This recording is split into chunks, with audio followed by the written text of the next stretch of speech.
தமிழ்நாட்டில் சாலையோரம் உள்ள பானிபூரி கடைகளில் 17 விழுக்காடு தரமற்று இருப்பது ஆய்வு முடிவில் தெரியவந்துள்ளது.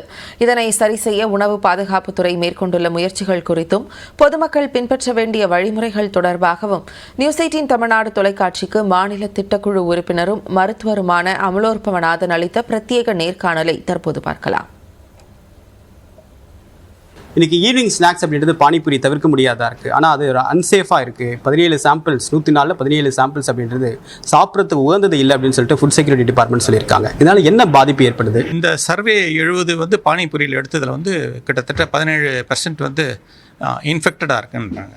இதை 2 வகையாக பார்க்கலாம். ஒன்று, நீங்கள் அந்த கடைகளை மூடலாம், அவர்கள் மேலே சட்டப்படி ஆக்ஷன் எடுக்கலாம், தண்டிக்கலாம், அபராதம் அவங்களுக்கு விதிக்கலாம். ஆனால் இது தீர்க்க போகிறதில்ல. இது என்ன தீர்க்கிறனா நீங்கள் அவங்களுக்கு எஜுகேஷன் தரணும். அதுதான் கரெக்டு. இப்போ அதுதான் ஃபுட் சேஃப்டி டிபார்ட்மெண்ட் பண்ணுறாங்க. அவங்கள வெறுமனே தண்டிக்கல, அவர்களெல்லாம் கூப்பிட்டு எப்படி ஃபுட்டை ஆரோக்கியமாக ஹேண்டில் பண்ணணும். ஏன்னா அவங்க வீட்லேயே கூட அது உதவும் அவங்களுக்கு. அந்த ஆரோக்கியமாக ஃபுட்டை ஹேண்டில் பண்ணுறது, கையை வாஷ் பண்ணிட்டு பண்ணுறது, கவர் பண்ணிட்டு பண்ணுறது, ஃபுட்டை சேஃபாக வைக்கிறது, இதெல்லாம் அவங்கள கிட்டத்தட்ட 1000 பேருக்கு மேலே ட்ரெயின் பண்ணியிருக்காங்க. இது பத்தாது, இன்னும் 10,000 20,000 பேர் ட்ரெயின் பண்ணணும். ஆனால் இது மிக சரியான அப்ரோச். இதை தண்டிப்பது மூலம் மட்டும் தீர்க்க முடியாது, எஜுகேஷன் மூலம் தான் தீர்க்க முடியும். ரெண்டாவது, அவங்க ரொம்ப முக்கியமான விஷயத்தை எம்ஃபசைஸ் பண்ணுறாங்க அந்த கடைகளையும்.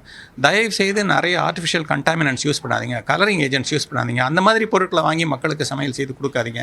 அது அவர்களுக்கும் கெடுதி, உங்களுக்கும் கெடுதி. பலவிதமான வியாதிகள் வரும், அந்த வியாதிகள் உங்களுக்கும் வரும்ன்றாங்க. இதுவும் மிக ஆரோக்கியமான போக்கு.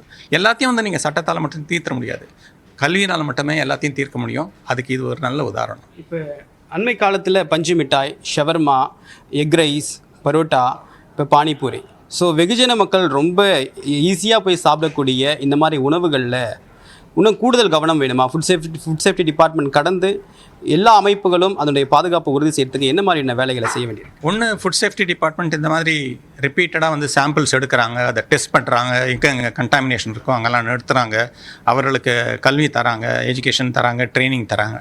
இன்னொன்று, பொதுமக்களாகிய நாம் பொதுவாக கூடிய வரைக்கும் ஃபாஸ்ட் ஃபுட்டை தவிர்க்கணும்.